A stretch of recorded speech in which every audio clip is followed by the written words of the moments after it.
Wednesday night. So you know what that means. It means you are locked in to the Wrestling Inc. podcast. I'm Justin LaBar. She is the Demon Diva Issa. He is Jimmy Korderas. And we are all in the path of a winter storm coming. That's right. Winter is coming. The gimmick is spreading all over the place. AEW Dynamite Plus right here in the lives of Jimmy, Issa, and Justin. But before we get to AEW Dynamite, pleasantries all around the table. First, ladies first. Issa, how are you tonight? It's 82 degrees. I'm back in nice paradise weather. I escaped winter before it came. Oh, so you're out of the path. All right. Yeah, I'm out of the path. And I'm excited to talk some wrestling with you guys. And here we are. Roman is having a long day. He had a long travel day. Okay, so. Got to keep Roman comforted. There you go. Jimmy Korderas, over 20 years in the zebra stripes inside of the squared circle. How are you tonight, Jimmy? I'm okay. Just prepping for the weather advisory that we're getting up here. It's supposed to get a very mixed batch. Snow, freezing rain, icy kind of wet stuff. I don't know. It's just supposed to be a mess, but hey, this is Canada. It's not like I haven't seen it before. Yeah, I was gonna say, are you guys supposed to be used to it by now? No, it's you don't get used to it, but you deal. No. You just learn how to deal with it. That's all. Just learn to deal. Agreed. Yeah. That's all you can do is learn to deal. Rumor What about has you, it, LaBar? How's Pittsburgh? Yes. well, we're getting ready to get hit with some rain and sleet and ice and all that stuff. So it's Pittsburgh in December, I guess. Right. you get used to it.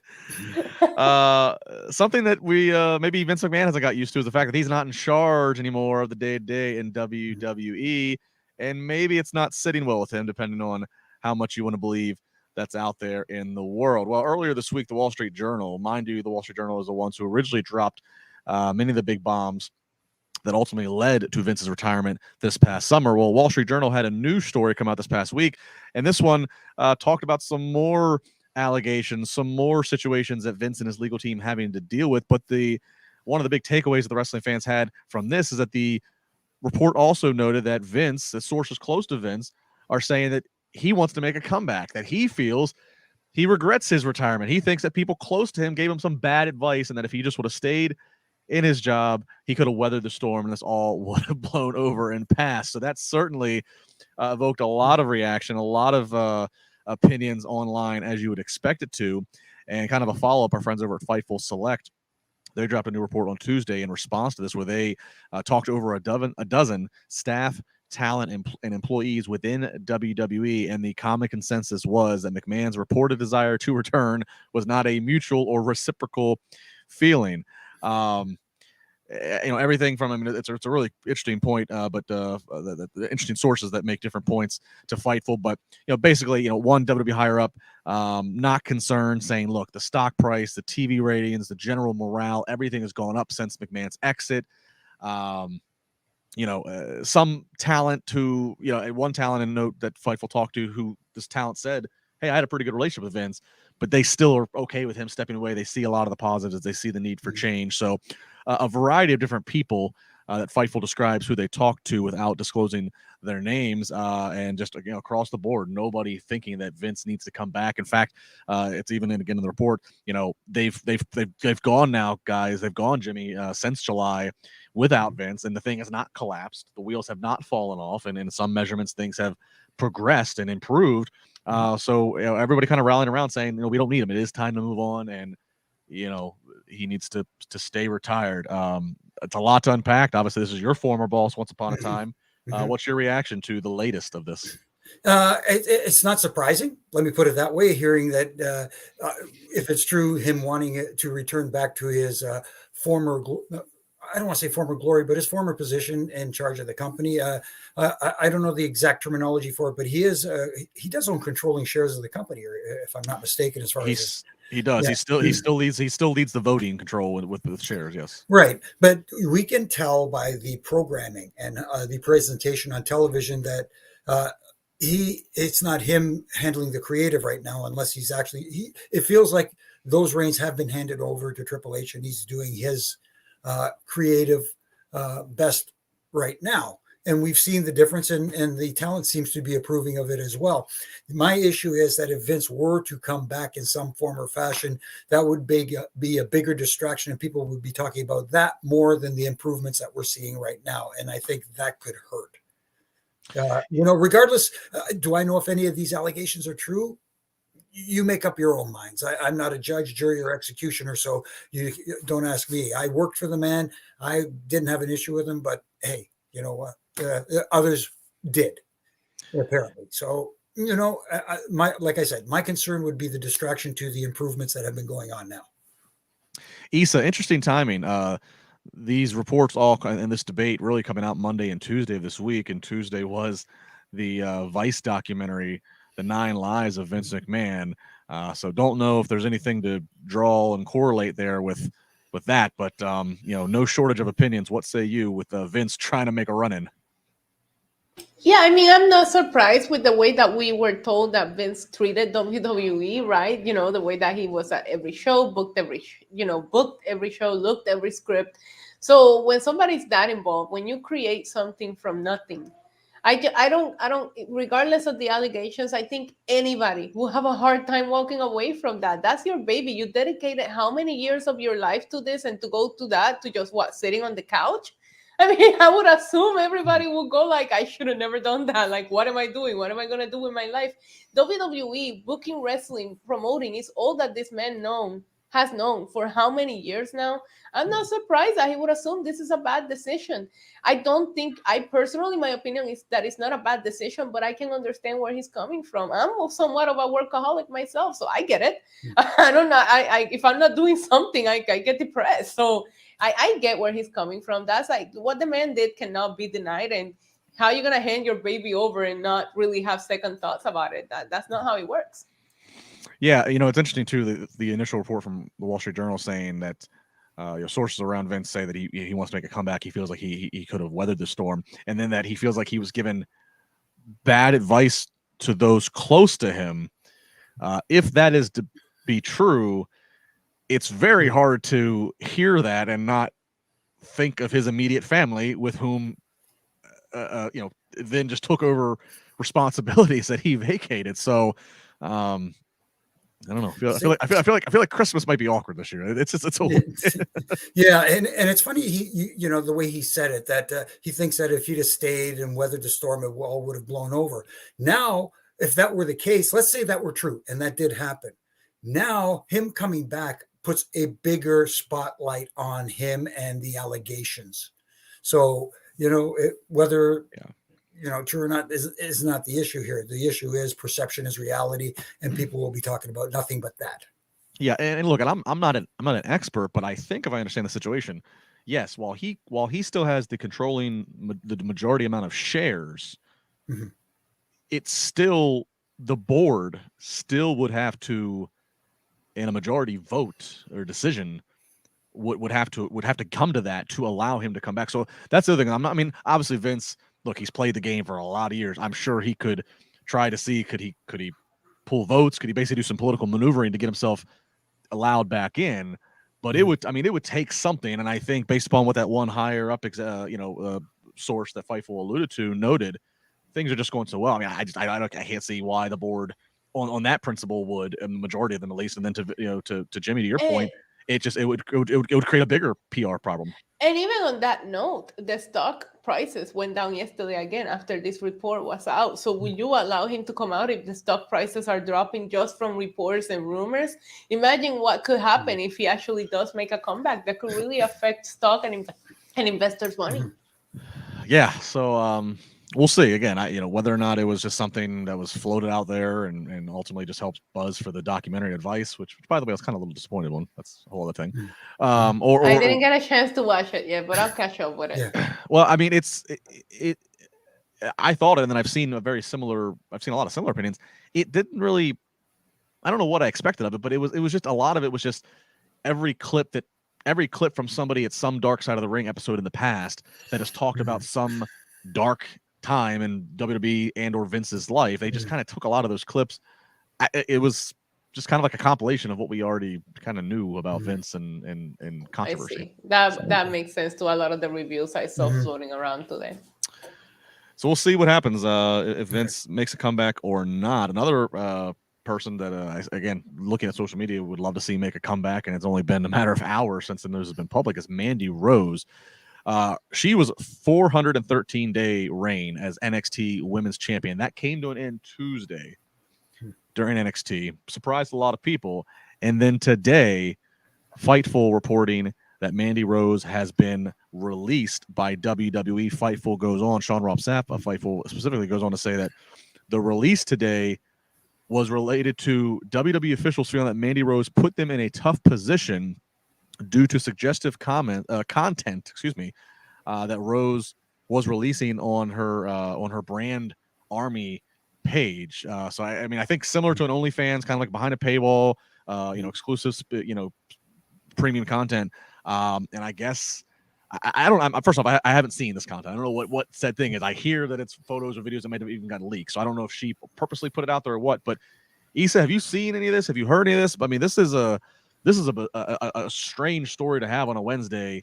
That somebody who has been one of the most improved talents on all levels in the company has a long title reign just end, and then is released for content she was doing on her own.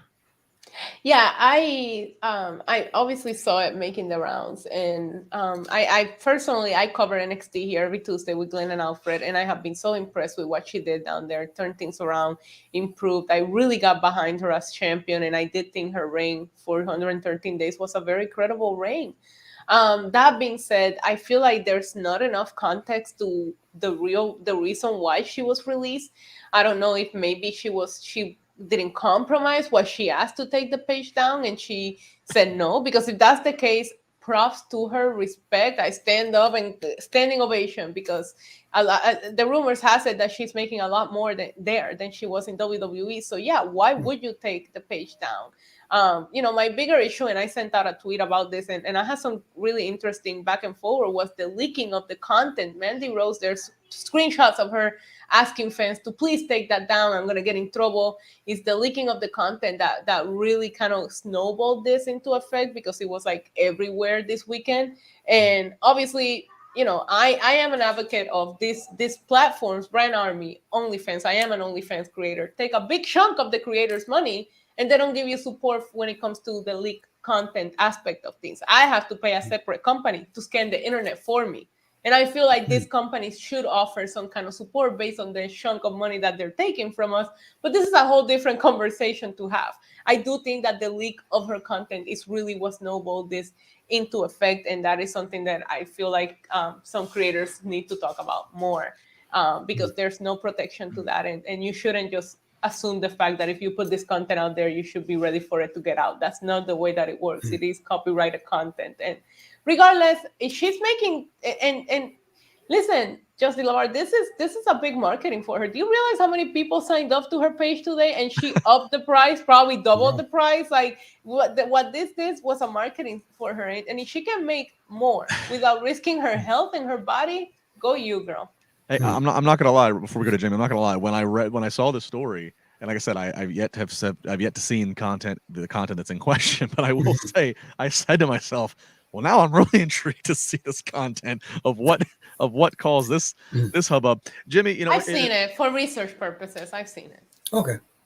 I mean, let me just ask: Is it risque? Is she nude? It is. Is she nude? It's a little bit more than that. Okay. Well, so Jimmy, this is interesting because doing the third party stuff was a big thing to a lot of WWE talents that they were fighting Vince on, that we heard about. Fighting, having their Twitch, having other opportunities, and not wanting WWE to have to approve or take a cut of. And then this past year, it seems like once Triple H took over, he kind of laxed on the, okay, I'm gonna let the talent have their brands and connect to their audience and what have you. So it's interesting to see this happen. I mean, do you think this is a situation where they release her right now because they have to take action before it spirals out of control and maybe it gets a bad PR spin, and then they bring her back in a couple months as long as everything stays quiet? Or do you think this really might have rubbed somebody the wrong way, that she was the side hustle, this content? I think the timing of everything, especially the news story we talked about previously, it just a bad time for this all to happen. And yes, maybe there is a line that she crossed. Like you, Justin, I have not seen the content. Issa, for research purposes, has and says it was a little bit more than risque, right, Issa? Okay, so yes, there was another person involved in this.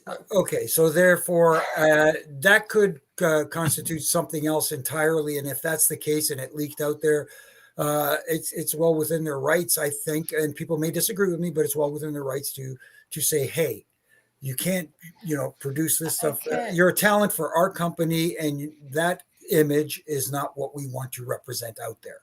So I understand that aspect of it, but I also understand the aspect of, hey, I'm also a private citizen and can do what I want on my private time. It's just that, when you're a public personality, though, things change and perception again changes. So you have to kind of, there's a line that you have to walk. And maybe, like I said, I haven't seen the content, but maybe that line was crossed. But to just for the chat, it's two complete different stories. A lot of people are bringing the Paige situation. Paige content wasn't put out there for people to purchase and see. This was her own private content that got out illegally by a hack. This is content that Mandy Rose is knowingly putting out there for people to purchase, and that's two complete different beasts that we're talking about. Regardless, though, I don't think that. To your point, yes, you are making a choice to work for a PG company, very well known to put an image.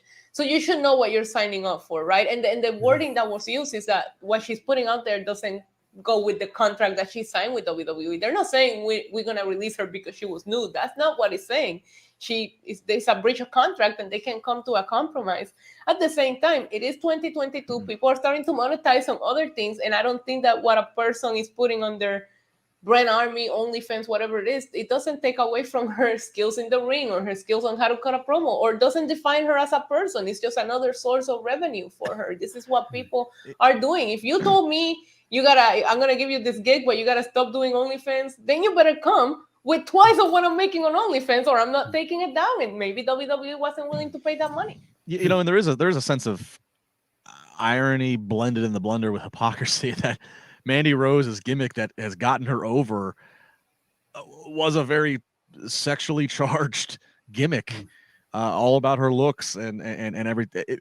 Largely, so there's something to that makes it a little, that in a way she's just kind of living the gimmick a little bit more behind a paywall over here.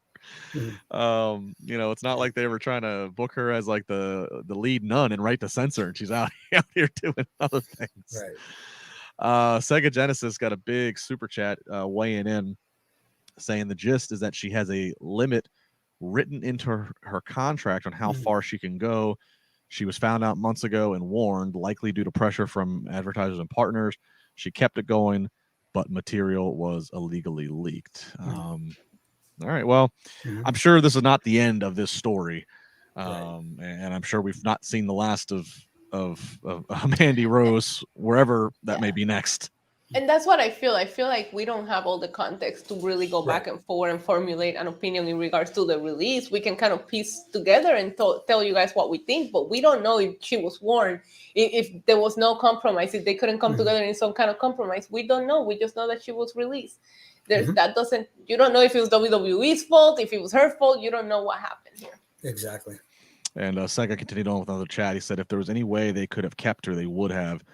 They had pressure from partners, gave her an ultimatum, and she chose her page as she makes more. No hard feelings from the company. Well, I mean, whatever it is, I hope financially she is fine. I mean, I hope that she is, so we'll see. I don't think she might not be Mandy Rose, but I don't think that we've seen the last of her.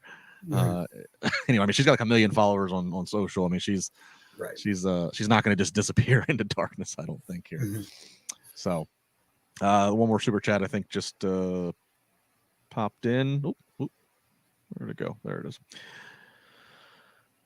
Super chats are active. Getting them to come up tonight are hard here. John Silver's uncle, is is it the content or the act of defiance by bending the reinstated privilege of being allowed to utilize external social media income? I mean, that's a factor maybe to look at. Is don't abuse the rope we're given. I don't know. Don't hang yourself with the rope. Right. Yeah, we'll need to hear it from her. She's going to have to at some point. She's going to have to. I hope would make a statement, do an interview, do something to kind of clear the air about exactly. Unless she wants to come back. If she wants to come back, she just needs to not really say much. Right. She doesn't have to. We'll see.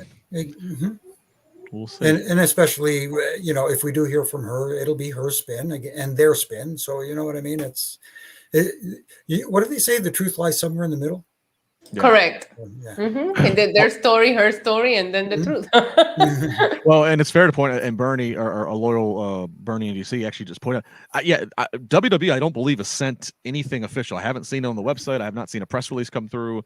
Obviously, Fightful has got a tremendous track record, so I'm not doubting Fightful, but usually when a story has been out now, I mean it's been out for at least 8 hours today. Usually by this point, WWE would have put something out, and they haven't. Right. So I guess we'll just keep it's almost like the Sasha and Naomi situation where people were saying they were released, they were not released, they're resigning, they're not resigning. We never really knew what the status of their contracts have been since they walked out. Yeah. Right. So again, we'll kind of see, and I think we'll just see, depending on what she does. If she starts talking a lot about this, then maybe that's that. If she stays quiet, maybe she wants to be back, or maybe she's not gone at all, and there's a mystery in the middle here. So, and she pops up with a Rumble, and we're all scratching our heads. And we're all scratching our heads. All right, that's going to do it for the news block. Let's go ahead and jump into Dynamite. Winter is coming. Winter is coming from blustery cold Dallas, Texas. And we kick it off with Death Triangle versus the Elite, continuing in the best of 7. A story in this match is Nick Jackson. He leaves the match for a certain time, injury, I believe, to the ankle. And then eventually he does come back. But Penta is going to use the ring bell hammer again. And ultimately, Death Triangle is going to lock the Elite into some submission hold, and they're going to tap out. So Death Triangle goes up 3-1.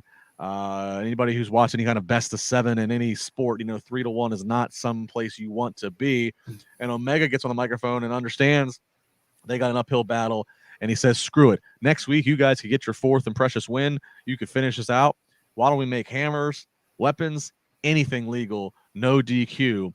Jimmy, did you like the booking of this match? Did you see the 3-1 coming? And are you okay with the upping the ante of no DQ in the precious DQ world of AEW? In theory, yes, but it's all in the execution. Let me put it to you this way. The ankle injury to Nick Jackson, I thought, was pulled off very well, especially the fact where his brother kept leaving the ring apron to check on his brother, Doc Samson coming out, the trainer coming out, everybody. They did a good job of making it look authentic, because everybody's wondering what happened. What happened? Maybe this is legit. Oh my goodness. They got the crowd wondering. And then when he made that triumphant comeback, walking down the aisle, limping, cool. You know what I mean? That's when I said, okay, they did a good job here. And then all of a sudden he gets in the ring, the hot tag. And I get the whole, you can make the argument, well, the adrenaline rush and all that stuff, but he wasn't selling the ankle barely. He was running the ropes and doing all that stuff. And I'm going, dude, at least do a facial expression where it frickin' hurts while you're running or something. And then they did the hammer to the ankle, which made sense. But again, it's how you end it. And it didn't end the way I liked it, because that hot tag, I thought he didn't sell the ankle enough, even though, he ended up selling it at the end. Issa, before I go to you, Issa, I guess I'll let Sega lead in here with a super chat. He says Issa's face palm said it all. The show was terrible. I felt like Dominic Mysterio on the trainer's table after I got misted. Thank God it ended with MJF and Ricky Starks, but I want an apology for the pain I suffered through to get it. Thank you, Sega. Issa, go ahead and expand on your face palm. Sega, we are right there. It didn't listen. The hammer again, and you would think the Elite would have came up with this stipulation 2 matches ago. I thought they were to expand to Jimmy's point. I thought they were gonna expand on Nick's being injured and not even do the hammer and let him tap out. He came back. He should have not been out there. He taps out. He loses. We don't use the hammer. But you have to set up for the next 3 matches. Now they announce all the next 3 matches are stipulation. It's a no DQ, 4 counts everywhere, and Escalera de la Muerte. So all of these 3 matches, they're gonna happen because they would have not announced these stipulations without them.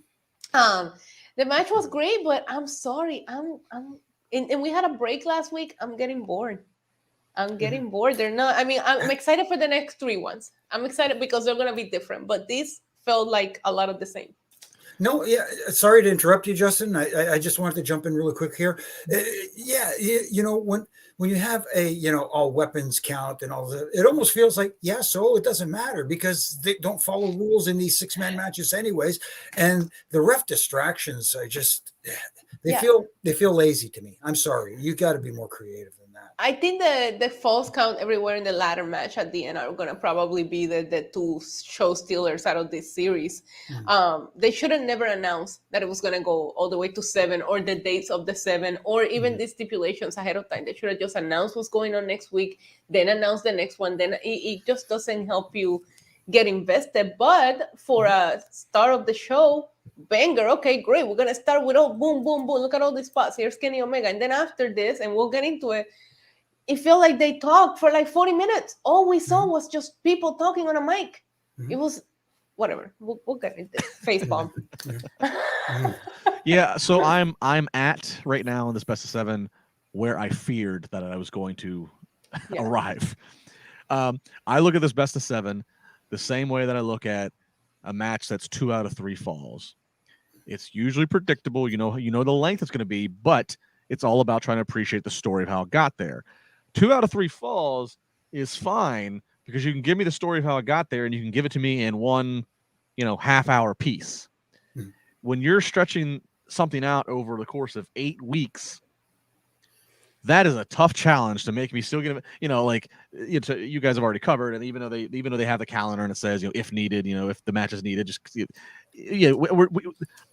they really want to do something, if they want to make a statement, have Death Triangle win next week. That'll really elevate Death Triangle in my mind, and I would not see that coming. That's where we're at this point, but I don't think they're going to do that because I think the Elite, obviously they need to come back and need to get some momentum, some steam, especially. Or even do the back and forward, 1 and 1, 1 and 1, 1. You know what I mean? Like, and then match 7 feels like it matters, but this whole the Elite is going to come back now. And somebody on Twitch asked, "Who are the heels?" And I'm like, I ask myself the same question every week. Yeah, I that's where I'm at. So I don't know. I'm kind of getting a little bit over it, and I don't know. Yeah. We'll see where it's at, but interesting choice for to do the 3-1 here for Death Triangle, and then as we said, we got some gimmick matches coming up, so we'll watch where it goes. MJF does a backstage promo, basically says, "I don't care, Ricky Starks, if you're poor. Yeah, I was born rich, and I'm not sorry for it." So just some MJF-esque words, getting us ready for the main event that will be tonight with him and Ricky Starks. The Acclaim comes out, and we got the crowd pop, we got the rapping, and then Jeff Jarrett and crew come and attack, and they got no tolerance for the Acclaimed and their shit. Mid rap, that's disrespectful. Mid rap, that's how you get heat. You just interrupt the rap. Don't let the rap be. I mean, seriously, I've talked to people that they've paid and gone to Dynamite, and that's like the thing they wanted to see was that 15 seconds of a rap.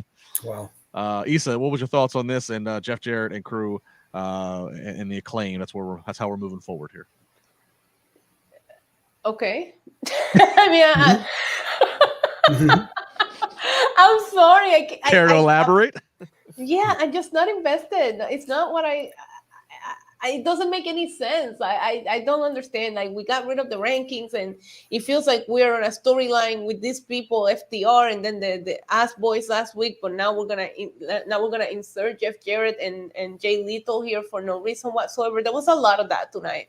Matches that I'm like, okay, I thought I was going crazy. I was like, I watched last week. This is what happened last week. Why are now these 2 people going at it? Like, it felt very all over the place. But hey, listen, you're gonna give the Acclaim another win here because I don't expect Jeff Jarrett and Jay Lethal to win.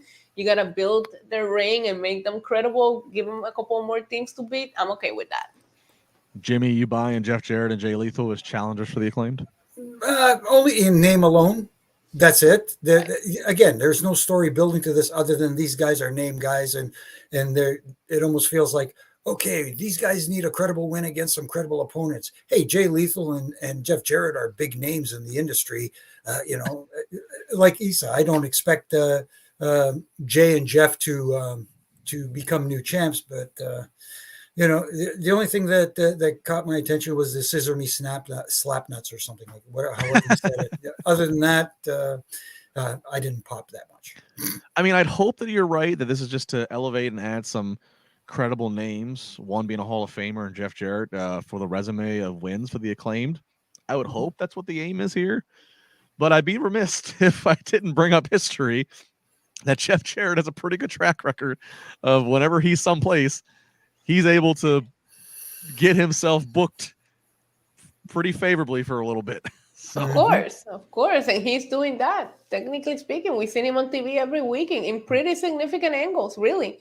We saw them with Darby and Sting, and now we're seeing them with the tag team champions who are, dare I say, the most over group in AEW right now. So yes, he is booking himself in quite significant storylines. Well, not himself, but he's getting himself booked into quite significant storylines since he arrived. And at least his theme music slaps. I don't get tired of that. Carney's gonna Carney. Looking at a super chat here from Mick Cloud saying, "I hope Jeff does a callback to his gimmick in WCW rap is crap." Jeff didn't do that. That was Kurt Hennig and the crew, right? Jeff was never part of the West Texas Rednecks, right? That was Kurt and Barry. Was Barry Windham in that? I believe so. Yeah, I don't think Jeff ever did the rap. I mean, like I said, too many ref bumps over the years, so me trying to remember that far back. Well, you weren't on those shows anyways. You were busy reffing the other show. So. Exactly, exactamundo. Yeah, I'm not gonna pause the entire show to do a bunch of googling, but if somebody wants to chime in, I'm pretty sure it was Kurt Hennig, it was Barry Windham. Here we go, Bernie. Thank you, Bernie. Bernie's like our Tony Reale stat boy here. Kurt Hennig, Barry, Kendall Windham, and Bobby Duncombe Jr. Okay, that sounds about right. Cool. And they eventually had Virgil. He was like Curly Bill or something. Nonetheless, always fun to bring up bad WCW history. Sure. Chris Jericho has a promo, and he thinks that Claudio's swing should be banned. He's very frustrated, of course, from having lost his title and lost to Claudio at Ring of Honor Final Battle. He says tonight he just needs a tune-up, a nice, good squash match. That's what we're going to get tonight. And also looks at Daniel Garcia. A little disappointed. Daniel Garcia, he said, should have never lost to Wheeler Yuta, and Daniel needs to start shadowing him. He needs to start learning from him. So we'll get back to Chris Jericho here in a few minutes, but I'm just keeping things linear segment by segment. But hold on to that. Jericho just needs a quick little tune-up. That's all he needs tonight. Brian Cage versus Jungle Boy. Pet peeve of mine, a Canadian Destroyers hit, and it's not a 3 count. It's a false. It's a kick out at 2. At one point, Jungle Boy has Brian Cage tapping in the snare trap, but the ref is being distracted. And ultimately, though, we do get a O'Connor roll-up from Jungle Boy. So he does get the victory, just not as decisive as being able to say, you made Brian Cage tap out. Issa, Brian Cage versus Jungle Boy. Jungle Boy getting the roll-up win here. Before we get to the post-match shenanigans, just that on paper. Is that the right call? I guess for what we were building into, it took me a second to remember that Jungle Boy eliminated Cage. So as soon as I saw him come out, the first thing that I couldn't help but to recall was that he almost died last week by that choke slam or whatever that Big Bill, is his new name, gave him onto the apron. So I couldn't help but to think, okay, why is he wrestling Brian Cage? He should be trying to find, Big Will and kill him. Like he tried to murder him. So, okay, we set up for that afterwards. I am with you. I thought the Destroyer should have ended the match, like that's just me. But it just didn't seem very credible. I mean, when and maybe it's a size thing. Maybe I need to look at it differently. But when he beat Luchasaurus, he jumped off a freaking steel cage. They went on for a very long time here. It just made Brian Cage just not look very good. Brian Cage has lost. I don't care what his record Well, is. he just lost. He just won at the pay-per-view. They just won at the pay-per-view. Yeah, but that's Ring of Honor. Are you Ring of Honor or AEW? What are you? In AEW, I don't care how much he's won on Rampage or Dark or wherever. He has lost more matches on Dynamite where the bulk of the eyes are. And I mean, I just that's Jimmy. So that's that. And the post-match, Stokely Hathaway comes out. He's got words. Lee Moriarty and Big Bill, they attack Jungle Boy 2-on-1. And then here comes Hook. Big Bill. Hook comes out to run off. This is kind of surprising. Now, first off, Hook's music, crowd's popping. That's all good. But Jungle Boy's knocked out. All 7 foot of Big Bill, and then Lee Moriarty, plus Stokely floating around. They have the numbers on Hook, who is not the biggest guy. They run off, and Stokely does the thing to the camera. We do it on my time, not his time. So it's a classic heel manager explanation. But I was kind of like, really, y'all gonna run off a Hook? But nonetheless, Hook stands there with Jungle Boy. What'd you think of this, Jimmy? I didn't like it at all. It made zero sense. And like you said, the manager tried to make sense of it, saying, hey, we do it on our time, not on your time. It doesn't matter. You're in the ass-kicking mode. You just kicked the poor Jungle Boy's ass, despite the, tapping out and getting pinned in a roll-up afterwards with another bad ref distraction. I wish they would work on those. Actually, oh my goodness. But, here's another match with post-match aftermath, and it did nothing to help enhance any guy in that ring, and especially Hook. These big guys back away from Hook like that. Yes, I get what the manager's they're trying to explain it with the manager, but man, it did nothing for anybody. This match didn't help anybody. I'll say this though, Hook and Jungle Boy, you got 2 young pretty boys there, 2 lady killers. You're marketing there together. So if you combine them, they almost make a heavyweight. I'm a big fan of Big Cass, of Big Bill, whatever. He looks like $1 million right now. I just don't. Again, it's another big guy. I just don't see being favorably utilized up to this point. They're going to end up wardlowing him too. Oh my God, I love that you said that term. Don't make wardlowing a verb. Hey, you know what? I actually said that term, Jimmy, earlier when MJF, which I love the promo. I love MJF promo, but he called himself as like he said, I make stars, and I'm like, yeah, ask Wardlow about that. But anyway, anyways, I didn't like these big guys running away from Hook.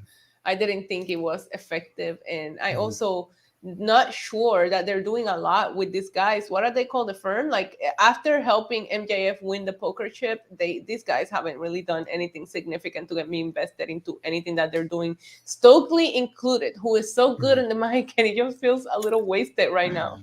Yeah, he comes off a little cartoonish to me. Yeah. All right. So I'm just Big Bill. Do more with Big Bill. All right, up next, House of Black returning to action here. Impressive looking entrance. They're going to be going up against the Factory. We got Cole Carter, Aaron Solo, Nick Camarada's out there, QT Marshall.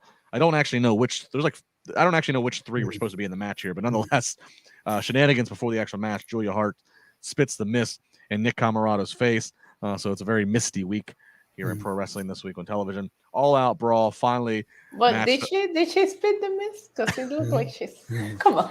It looked like there was nothing there. I mean, there was an attempt to. She attempted to spit the mist. Okay. Camarado sold it. We'll put it that way. Finally, though, they surround and trap QT Marshall after the bell is now rung. Match is officially started. Outnumber QT, and Malachi Black hits his roundhouse kick, knocking out QT and getting the win for the House of Black. So maybe one of the best statement bookings of the night at the House of Black just came out there and just took no prisoners. We're not getting paid by the hour for this, Jimmy. No, it was what it needed to be. It was to get them over big, and that's what it did. Drawing out this match did not have to have a commercial segment and go 2 segments and blah, blah, blah. It was there to make House of Black look impressive, and I guess it achieved its goal to a certain degree. Yeah, he said House of Black. Certainly, there was a lot of questions about them months ago. There was rumors of Malachi Black leaving and his health or what have you. But this certainly seems like it is an attempt of a strong reset to try to push them back up to the top of the card. Yes, I'm excited, and I will say you see the factory, and you have a hard time kind of getting invested. But it's again, we talked about it with the Acclaim. Let this team build up a couple of wins, especially while the trios titles are kind of tied up in this best out of 7. You can still make House of Black feel important by scoring a couple of wins before they go after that, which is what I would assume they want to go after. The factory automatically takes me out a little bit, but I'm still invested in House of Black enough to pay attention and see what's going on here. Match was exactly what I needed to be. Terry Allen Jr. with the super chat. Jimmy, Canadians drink eggnog? Question mark. Well, apparently a lot of them do. I'm more of a JD guy, but that's because hanging around with guys like Taker and that on the buses, you know what I mean? That was a different time. I don't know how well JD works in eggnog, but I did have some. You mean Jack Daniels? Yes, Jimmy Jack Daniels. Why the abbreviation? I don't know. Why are you not name dropping old Jack? I don't know. I just because that's a Tennessee whiskey thing, you know. But you know, the other thing too is I like a little mulled wine. The wife and I had some today. It was really nice. All right. So are you telling me on some of the vacation days for Jimmy Korderas that ref and rant might have a little JD spiked in that cup of Joe? I am not going to tell. Cup of Joe with a shot of Jack. Joe and Jack hanging out. That's the best way to start the morning. Yeah. Who knows? On Monday night you may see quadruple J. Ooh. Hey-o. Oh man. Things will get silly then. Mm-hmm. All right, up next. It's time for the tune-up match. Time for the squash match. Chris Jericho versus, they don't even get the lower third up. I don't know if this was done on purpose or not, but now in the context, it's kind of brilliant. The lower third, they put up the graphic on the screen when they go to show said jobber, said enhancement talent, said, no name it. They put up Jericho's instead. So unknown guy here. His name is Action Andretti, as we would get established by commentary. But, we think it's just going to be a classic, quick squash match, but it is not that. He's got some rally. He's got some fight. At one point, the Dallas crowd is chanting, "Let's go, jobber." So really rallying behind. The point of the match that got everybody's attention was Jericho hits the code breaker, something he's used as a finisher. He uses more of the Judas effect in AEW, but the code breaker is still famously a featured move for his and a finishing move once upon a time. He does that to unknown guy here on AEW TV. You think that's it. Well, Andretti kicks out of that. And then they're off to commercial for a picture-in-picture. So now all of a sudden, attention is there. This is not just a quick squash. This kid is getting something. And boy, does he rally. And man, Jimmy, they had the audience at a point where now the audience is like, we might actually see this happen. We might actually see pompous, arrogant Chris Jericho, who's coming off of his humiliating loss to Claudio. He might lose to this no-name, and then Jericho he counters. It looks like they're going to lock in the walls of Jericho. But no, that doesn't work. Ultimately, we are going to see a standing shooting star press from Action Andretti, and he gets the victory on Chris Jericho, and the crowd is just letting Jericho hear it. For me, this is probably the highlight of the night for what they're trying to do in the story here with Jericho. I know a lot of people are taking it that way, and there's a lot of comparisons to Razor Ramon / Lightning Kid, which has been referenced a lot online tonight. But at the same time, it all depends on where they go from here. It is what is next. Yes, it was a big moment. Yes, Jericho was very giving to this young man, especially taking that match in all reality in days gone by would have lasted maybe 3 minutes with Chris, getting the win. But when he kicked out of that, oh my goodness, Codebreaker, the Codebreaker. Yes, sorry, man. But when he kicked out of the Codebreaker, I went, really? It got my attention, like you said, and I perked up and I said, okay, this is going to be one of those situations where this young kid's going to get over without going over. But he also went over. Now we have to see where this goes from here, because you can easily lose this momentum if not played right after this moment. Issa, what needs to happen? We see Jericho later having a tantrum backstage. He's throwing a fit. what needs to happen? Does Action Andretti need to be on Dynamite again next week and beat somebody else credible? Does Jericho need to have another lengthy battle with an unknown person and lose again to a jobber? Like, what needs to happen to make this make sense tonight? I mean, a smart booker will take advantage of both situations, right? You make Action beat somebody good, and you continue on the downfall of Chris Jericho, and you create two perfectly good stories that came out of this one match. I mean, the crowd was more awake for this than they were for the Elite and the Triangle. The crowd was here for this up to this point, and I don't think we heard them being just as loud until we got to MJF and Ricky Starks. It was fun. I was even into it for a second. I was like, oh yes, a squash match. I'm spacing out, and then, like you said, then it starts turning. Then you start paying attention. I found myself paying attention to the picture-in-picture. First, I'm like, why is this match getting a picture-in-picture? Like, what is happening? I loved it. I thought it was well done. I personally, for a second, was like, they got an audible here. Maybe this was supposed to be a squash match, and they saw the reaction changing.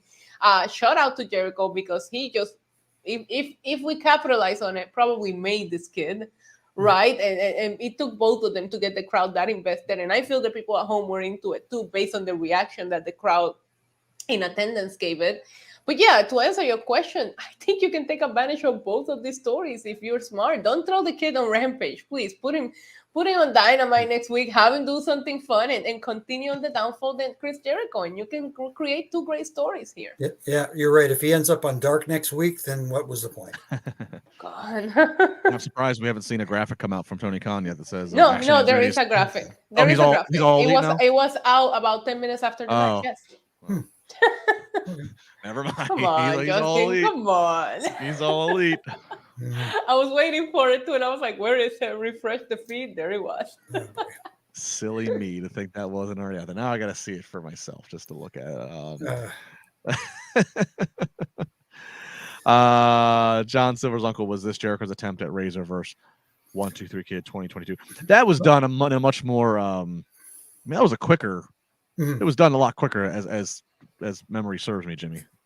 I believe, yeah, it didn't take 2 segments, that's for sure. Yeah, it was Kid did the moonsault. Yeah, and were you reffing them? No! Oh man, who was a ref for that? Here we go. No, it wasn't me. I can tell you that. Wasn't me. We had another. Was it a ref and Razor Ramon? It wasn't me. There you go. Shade Black never had never hold of mulled wine before. That's sold in stores. So okay, let me put it. It's a mulled wine, MULLED, mulled. It's a warmed wine with a little bit. I think they use Jameson in this one, and it's warmed up and it's nice and warm. And you're outside and you're drinking this, and it's like, yeah, it's. If you like wine, you would probably like this. Good wintertime drink. Yes, absolutely. Good stuff. Well, there we go. Now Jimmy's told us about mulled wine, so go check it out. Because mulled MOLD wine, I don't know if I would drink. Yeah, so MULLED. Yes. It's like Canadian accent. We didn't get the mulled in there. Oh, gotcha. Hey. We get an FTR pre-tape vignette talking about their new feud, it seems, with Austin and Colton Gunn. Not going to call them the ass boys. They're not going to call them by their gimmick. They're going to talk real to them. Issa, I mean, Austin and Colton Gunn, next up for FTR. Are you buying? Yeah, I mean, they need a win. They just took 2 big losses. I love their match on Saturday. I have to give it props. I thought it was incredible. I thought the right team won. I really wanted to see the Briscoes win here. That match was everything. So even though they lost, they didn't look bad in defeat. But when you look at what happened last Wednesday against the Acclaim, and then you look what happened on Saturday against the Briscoes, you do need FTR to kind of like start winning some matches again and gain some momentum. So why not? I'm gonna call them the Ass Boys.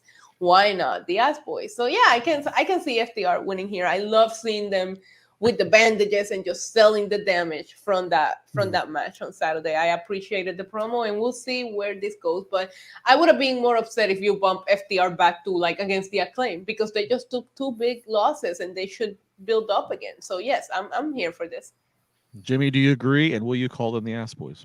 I don't know about calling them the ass boys, but you know what? I think either team could use the win here. Yes, I get it, but you can build a story around FTR. We saw what happened last week. We saw what happened at the pay-per-view, and I agree with you. So what a match. That was just like, my goodness. You talk about getting invested in something. I was invested. I had goosebumps, and it's been a long time since I had goosebumps doing a match. It was awesome, and FTR made themselves look, and maybe this is like they go on a little bit of a losing streak, which causes them to get really frustrated, and maybe that's the story going forward. Who knows? We and yes, and I will call them this for one time tonight only. The Ass Boys could use a win as well. He said it. I said it. There you go. She Black just wanted to. You didn't have to pay to say that, but he said he meant to say heard, so he said he never heard of mulled wine. But of course, we got that explanation. Understood. Again, Bernie, our staple here, coming in here, went back to look at the video just now. Looks like a very young mullet, Mike Chioda, on that match with Razor and the Kid. That makes sense. Hey, don't crack on the mullets. Back in the day, they were. I was gonna say Chioda had one. Jack Doan had a pretty nice looking mullet. Ask Edge. He used to call it the frullet that I used to have back in the day, but what do you call it? The frullet, because I had this curly hair, and at the back it was. Wait, is there pictures of this, Jimmy? There may be some somewhere. I may post one in a Throwback Thursday. You never know. Please, I'm gonna be watching for it. I'll be looking out for it. Pressure's on. You have to post it now. Yeah, I have a picture of myself standing between Paul Roma and Jimmy Powers, and it was like I could have been the third member of that tag team. That's incredible. I always love it when RJ City used to, when we would be like messing around with fans and stuff at the intermission. RJ City used to we used to always like draw comparisons to RJ City being Paul Roma. The pretty strong resemblance there. Yeah, that's actually Jimmy. You said mentioning that picture there. Do you have a go-to, like, in all the things you've done in your career and all the things that have been documented? Here we go. Can you see that now? Go up just a little bit. That's a pretty good set of hair right there. Yeah, it is. Yeah, it is. That's a lot of good hair in that picture. Okay. That's that Greek. That's the Greek. Sorry to interrupt you there. What were you saying? No, I was going to ask you, and see, this is why people need to watch the video version of this podcast. Right now, for the last 30 seconds, people doing the audio only are so lost. I was going to ask, and all the things you've done, and all the people, and all the pictures that have been snapped to you, and all the documents, do you have like one favorite photo that's out there, or that's private to you? Like, do you have like a photo like with, that's like, if the house is burning, you're grabbing it and getting out of the house? There's a few, but there's obviously the one that's on the cover of the book, me standing between Undertaker and Edge at the main event of WrestleMania 24. But there's a picture out there, and I'm not going to look for it now because I'd have to really dig on my phone. But it's a picture after a Hell in a Cell match between Randy Orton and the Undertaker. It's me helping Randy Orton to the back, and the picture was taken, let's say, from the stage back towards the cage, and we're in the dark, kind of, Randy and I, me helping him back, and standing on top of the cage with his arms like this was the Undertaker. And it just looks freaking awesome. Badass. Yeah. If I was you, I'd have like that, like in like a big oil painting at the entrance of my house or something, Yeah, maybe I will one day. My wife is a great sketch artist. Maybe she can make one. Ooh, let's go. Issa, this super chat for you, I'm going to throw to you. It's John Silver's uncle wants to know, how many Usos would you give the FTR versus Briscoes 3? 13 Usos out of 10. So good. Yeah. Wow, very Uso. Nice. So Uso. It was oozing Usiness. Tremendous. I like that. Yeah. All right.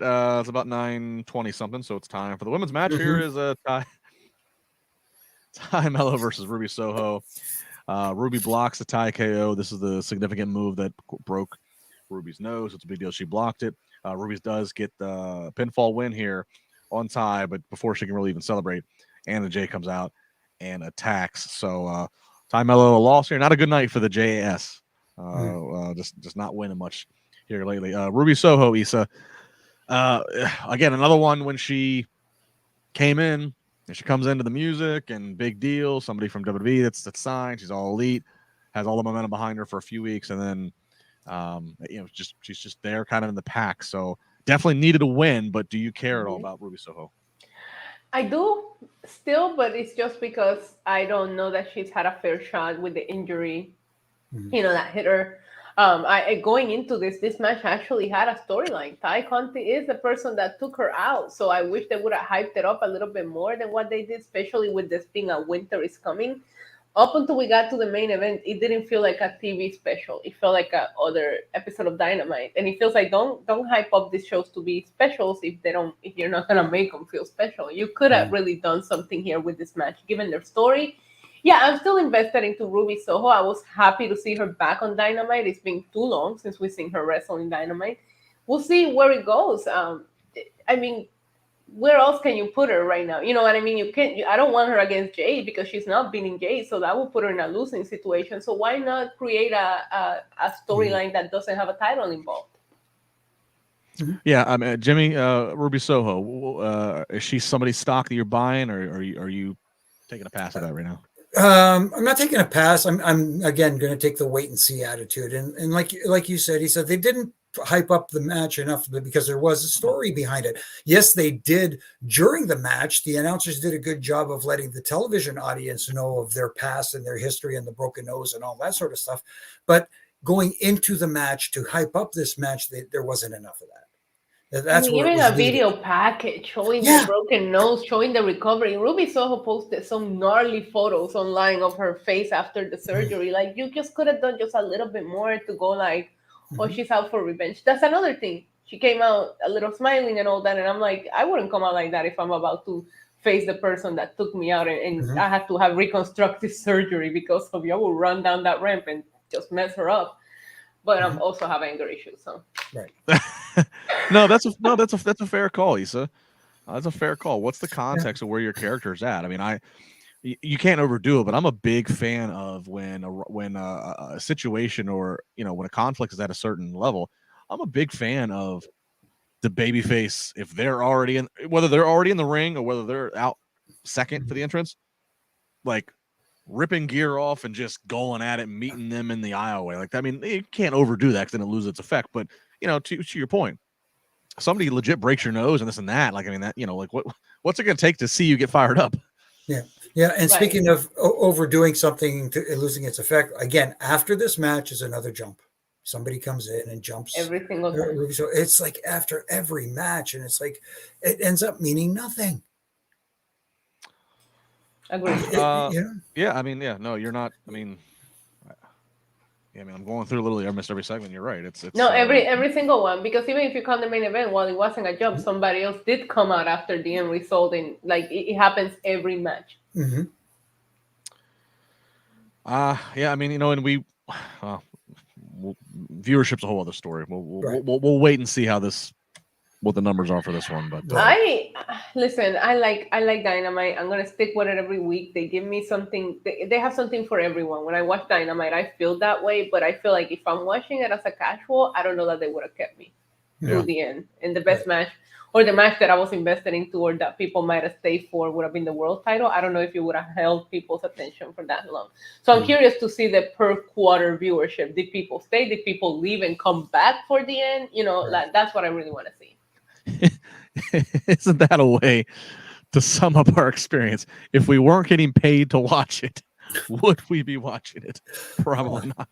Interesting. I had to drink a coffee halfway through the show, but again, I had a long travel day. I was on a flight first thing in the morning, so I usually have a lot more energy. But I gotta tell you, if we weren't here, I would have checked out. Right. All right, we get a backstage health update on Hangman Adam Page. Alex Marvez trying to get word from him. Now, of course, I actually didn't mention earlier, but John Moxley and the Blackpool Combat Club, they, cutting their promo. Moxley's got a match this Friday, but he kind of just, Hangman, if you want some, come find me. You know where I'm at, whatever. Hangman gives this update. He talks about how when he was knocked out and concussed a few months ago, and they're putting him through concussion protocol, and he couldn't even remember his son's name. He said that's hell. Gets real choked up, real emotional. That's hell. He's been to hell, and he has no problem taking John Moxley there. Jimmy, a very personal kind of emotional promo delivered by Hangman. Did he hook you? Again, I didn't expect that kind of promo from him, and it sounded a little different. And he got me a little bit, but again, I need more. I don't know how to explain it any better than I need more than, you know. Can I interrupt you with what Sure. I think what I think needed?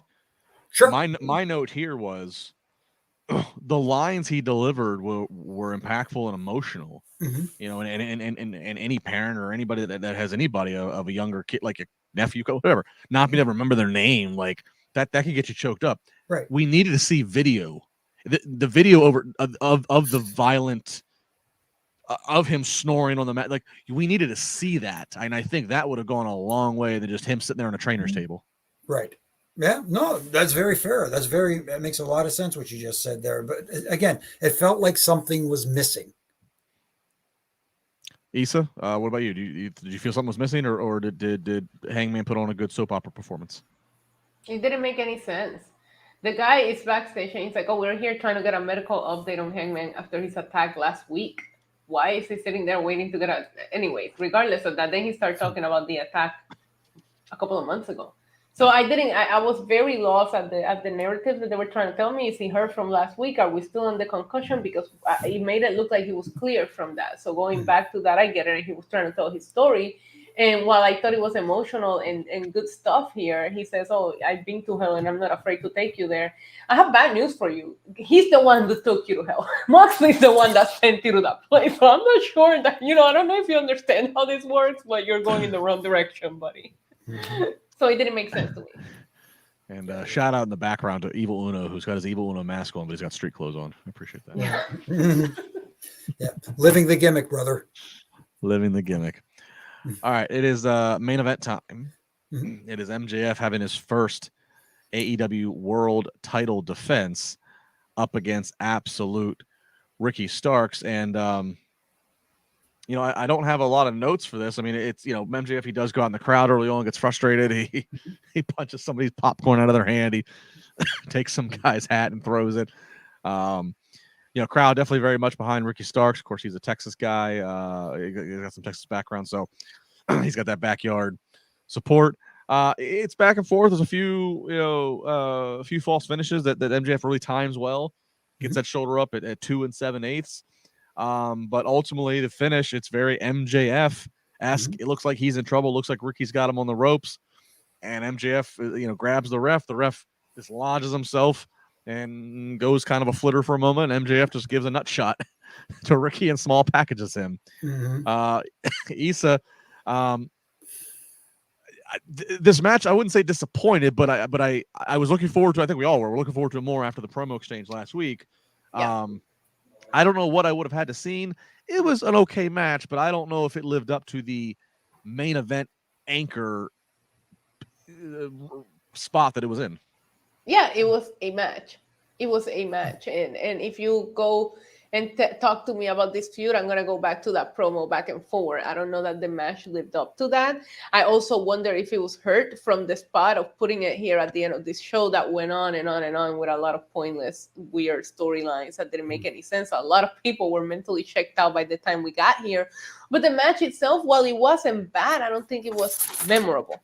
I'm not worried about Ricky Starks. I think I told you guys last week, the best story they have told, one of the best stories they told was Hangman Adam Page, and he lost his first shot at the title. You can still do a lot with Ricky Starks here if you continue to tell his story, but I'm not sure did this him any favors. And then at the end, we'll get into it, but when Bryan came out, I'm glad he acknowledged him, because for a second, they're just going back and forth with MJF and Bryan while Starks is still just laying there dead. And I'm like, okay, well, that's where they're going with him. They're done with him. We're moving on. So I'm glad that he did get that spot with Bryan to kind of like go back and recognize that. I really thought that he was a great first opponent for MJF, but I don't know that the match helped. Yeah, before we get to the post-match, Jimmy, as the referee, how do you feel about the finish of how they executed get the ref out of this picture for a moment for the nut shot and then into the small package? It just felt too. I get what they were trying to do in this situation. Yes, MJF hiding behind the referee, I get it, and it's almost like the referee didn't really pull himself away. It almost looked like MJF pushed him away, and then kicked him. And it looked like Paul Turner was trying not to see it. For me, maybe it's me because, as someone who wore the stripes, Jimmy, the twitching when you watch these things happen? Do you get like, No, he's taking a shot at JD. I'm surprised I did. There are a lot of times I don't come out here slurring my words, because if I did take a shot of JD every time I saw a ref distraction I didn't like. Oh my Imagine goodness. if you had some kind of like twitching reaction every time that a ref is not following the rules. Yeah. But here's the thing. Wasn't that like the third ref distraction tonight? Yes. And it's not just AEW. That seems to be happening a lot more across the board. Listen, referees are not having a good week, by the way. You saw what happened on Saturday. I think there's something happening in NXT also with I know Monday night. Alba Fire. I didn't watch Raw, so it was funny. I was thinking about you because I was like, referees are having the worst week ever. I get doing the ref distraction, but when you do it all the time, it puts the heat on the wrong people. It puts it on the referees, as opposed to putting it on the person it's supposed to be on, is the heel.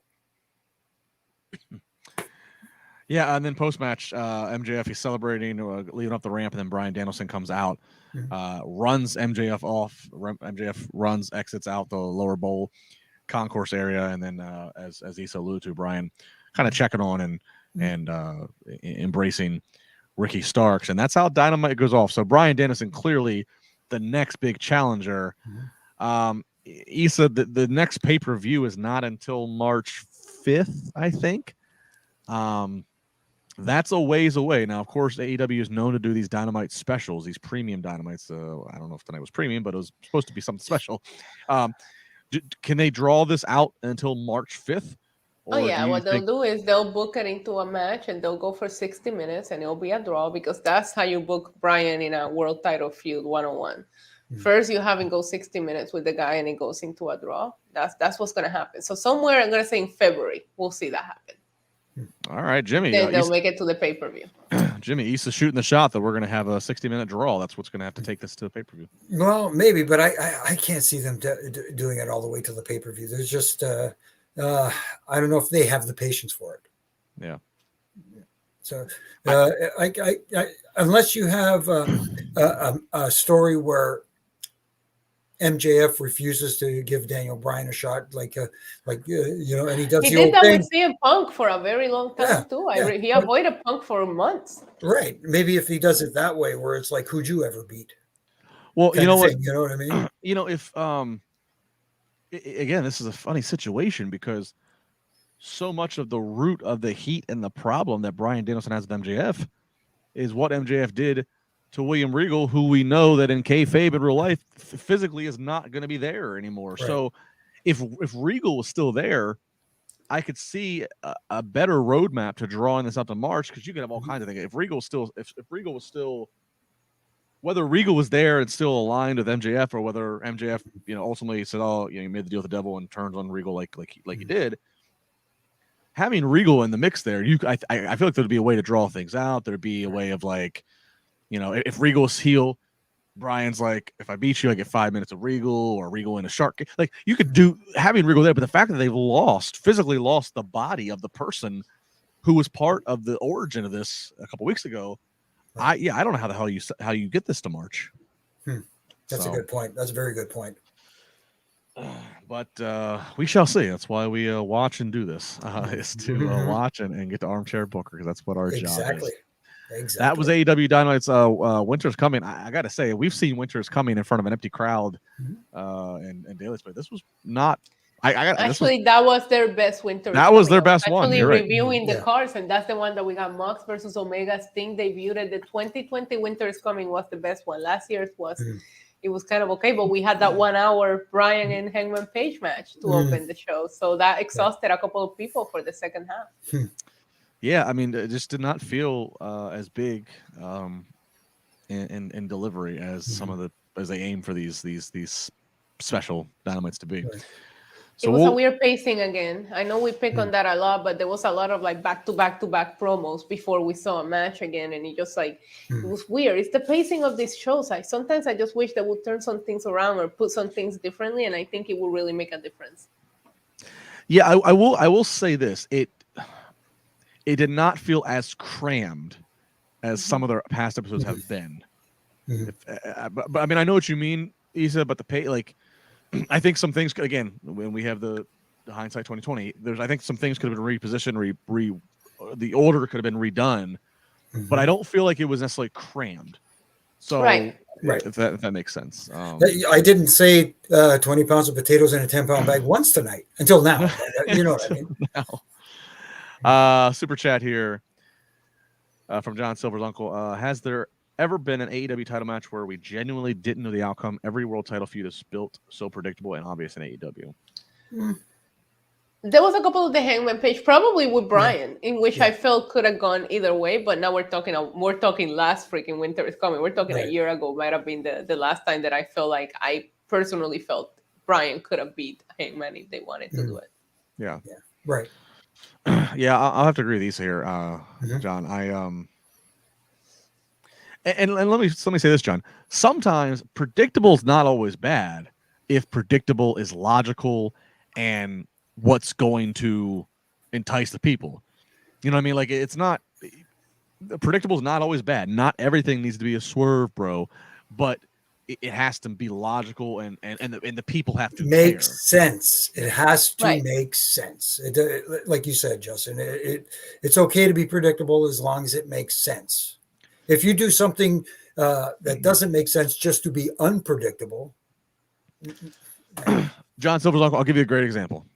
I can't believe it's 8 years dated now. It's crazy how time flies. But we were talking about Bryan Danielson when he was Daniel Bryan. I'll give you a great example. Start of 2014, Daniel Bryan's not in the Rumble. You know, he's this organic thing. He's not. It looks like WWE legit is trying to push. They do not want. He's slated to whatever his match was supposed to be at Mania. You know, and Punk walks out, and we thought maybe it was gonna be Punk and Triple H. I mean, whatever. So finally, they end up. Everything switches, right? It's the yes movement, and Bryan gets booked at WrestleMania 30 to have 2 matches. Well, 2 matches maybe. If he can beat Triple H in that first match, then he gets to go up against Orton and Batista for the world title. I was there live. Once he beats Triple H in the opening match, you know deep down there's no he absolutely has to win this other match. That it's predictable. He has to, but it's logical, and you still just have to see it to believe it. Yeah, that's predictable is okay if it's logical and if there's still a reason to tune in. And I mean that's one of the best recent examples I can conjure up for. It's funny because you got both ends of the stick that night with Brock beating The Undertaker, which was completely not expected. One of the most shocking moments in wrestling history. You went from something that nobody thought would happen to something that everybody knew was going to happen, but we just wanted to see it happen. You guys really got both ends of those. That's a roller coaster of wrestling emotions right there for WrestleMania 30 attendees. I was there that night. I mean, you're right. I mean, and then you're starting off with, I mean, I never thought in my life I would see The Rock, Stone Cold, and Hulk Hogan in a ring together, cutting a promo like that. You know, of course, the famous Superdome thing, and they're cutting a promo. I mean, and you're right. I mean, there's a lot in that show that is, you know, and to me, I think it's definitely in the. It's up there in the rankings of some of the best manias ever. Yep. All right, that's gonna do it for tonight. Thank you, John Silver. But do you ever feel biased when you do your rankings? Because like when I'm looking at my rankings, I have to go like, if I attended it, it's very biased because it's so different. The energy of attending a WrestleMania, nothing is gonna match it, and it could be a crap WrestleMania, and you still have like a lot of people are so critical of WrestleMania 32. I have nothing but good memories because I attended it live, and it's just such a blast. So it's funny when I'm ranking my manias because I'm like, okay, let me not try to think as somebody that went to it and try to think of it, you know, from a match perspective. That's true. So it's funny you say that, Issa. I used to think that maybe I was. Because my first, as anybody that's followed me, and I think both of you know this, my first Mania that I ever attended was Mania 17. Now, so for the longest time after that, still as a kid, going up through school, I proclaimed that's the greatest Mania ever. Right. And I was like, was it because I was there? Was it because I'm such a huge Stone Cold fan and like he sold his soul to the devil? Was it because of the TLC? Like, but then as time went on and I watched more and more of the internet kind of declare, yeah, that might be the best Mania. I'm like, all right, well, maybe I'm not so crazy. Right. So I don't know. I mean, I've been to so many Manias. To me, 17's up there, 30's up there, but then there's a lot of other Manias I've been to that I'm like, I don't think they're the best. I think there's great moments. I think I look at 31. that moment, The Sting, cash in. Sting and Triple H, it's not Oh. necessarily the greatest match, but all the window dressing they did of DX and NWO, it was a moment. Triple H, Stephanie Rock, and then Rock bringing Ronda into the ring. That's a moment. So I mean, I think there's big moments. I feel but I think that way about 35. I went to 35, and a lot of people are critical of it. And I'm like, as somebody that's been watching wrestling my whole life, seeing the women main event WrestleMania, I don't care if it took 9 hours to get to it. I don't care if the match wasn't what people wanted to see. That moment meant everything to me, and nobody's gonna take that from me. You see, and I love to endorse to that, but when I think about that, by the time that women's match got out there, I was just tired. Yeah, I know. I was like, this has been too long. I was yawning. I mean, I got Macaulay Culkin sitting behind me, and I'm looking at him, and he's yawning, and I'm yawning. Yeah. No. I had kids by me that were literally napping throughout some of the other matches, and I'm like, I wanted to be like, take your kids home, but you get it. You people spend a lot of money to come here. I can only imagine, and listening to you guys mention all these WrestleManias, especially Justin, who mentioned 17, which it's just all these memories start flooding back in my head from 17. You talk about great moments in Mania, being there ringside, looking up at Jeff hanging from the and the spear from Edge, and just like if you look down at the bottom corner of me trying to pull the ladder out, making sure they don't land on it, you know what I mean, and stuff like that. Getting a ride from Kane in the back of a golf cart during the hardcore, and stuff like that. It just now you guys got me wanting to watch WrestleMania 17 again. Oh, it's still. I watched it probably last spring. It still holds up very well. It still holds up. But I'm a big fan of the 2-night WrestleMania just because of what we were discussing. However, I feel like a lot of times people don't understand what a moment could have meant to a significant person that was there, right? You were saying some of them are not great, but you have some moments, and it's like, well, this is why this moment was particularly special to me, and I kept my energy going because I wanted to see this match. And maybe some people were falling asleep, but to me, that in moments that I got to witness live, it ranks very high because of what it meant. Yeah. It's all about the moments. Literally. We could do an entire podcast a moment. Now I'm thinking of No, because then Jimmy would just flex on us. No. Well, the great thing about having Jimmy is that so many of my great memories of watching Manias as a kid, Mania 10, Mania 11. He can give you. He's got them all. He's got all these different memories. I mean, like the other night, Corey Graves on commentary. I think Rhea and Dominic are there, and Corey starts singing Salt and Pepper. He's like, what a man, what a man, what a mighty good man. My mind goes to WrestleMania 11 of Salt and Pepper singing Lawrence Taylor as he's getting ready to come to the ring against Bam Bam Bigelow. I sing that for Roman Reigns. Come on. Oh, okay. Sure. My mind didn't go there. No. All right, very good. Final plugs and pleasantries. Issa, plug it away. NYC Demon Diva on YouTube. Help me get to 20,000 subscribers. We're very, very close. Wow. Awesome. Huge. Awesome. Jimmy? Well, you can obviously find me here on Wednesday nights with you two, and Triple J on Monday nights after Raw, and my ref and rants on all my social media platforms from Monday to Friday. And you can, if you're looking for a last minute stocking stuffer for the wrestling fan in your list, go to prowrestlingtees.com and get a ref and rant t-shirt, or you can actually buy the book. It's so good. Book. Yes, buy the book. Oh, thank you. Buy the book. Good. Buy the book. 3 count. Go buy it. Good for it's Christmas. out there online. You can find it. Go buy it. I'm at Justin LaBar across all the socials. We appreciate it. Of course, like, comment, subscribe to the podcast, leave a nice comment, share, tell a friend, tell a friend, tell a friend. Tweet any of us. Tell us where in the world you are when you're listening to this podcast or watching it. However you consume it, we enjoy to hear it. Much appreciated. I'll be back Friday morning on Busted Open Radio with Dave LaGreca and Thunder Rosa. And the next Monday, Triple J, maybe Quadruple J, depending on how Jimmy's doing that night. So as always, make sure you subscribe to this podcast. Don't miss it wherever it's going to be. Thanks to all of you. Appreciate all the super chats. Appreciate the live chats. Go Commanders. Go Capitals. Ovi's at 800.